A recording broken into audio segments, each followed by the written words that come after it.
கேரளாவில் பெய்த கனமழையால் 10 பேர் உயிரிழந்துள்ளதாக தகவல் வெளியாகியுள்ளது.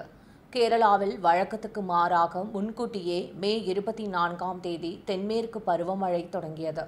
இடைவிடாது கனமழை பெய்து வருவதால் பல்வேறு மாவட்டங்களில் மக்களின் இயல்பு வாழ்க்கை பாதிக்கப்பட்டுள்ளது.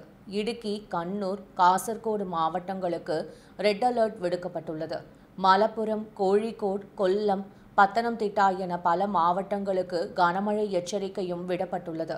இதையடுத்து முன்னெச்சரிக்கையாக கல்வி நிறுவனங்களுக்கு அந்தந்த மாவட்ட ஆட்சியர்கள் விடுமுறை அறிவித்துள்ளனர்.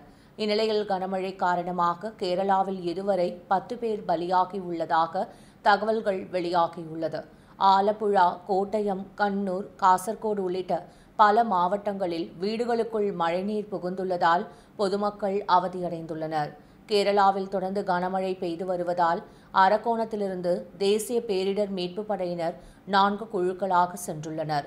ஒரு குழுவிற்கு 30 பேர் வீதம் 4 குழுக்களை சேர்ந்த 120 வீரர்கள் சாலை மார்க்கமாக விரைந்தனர்.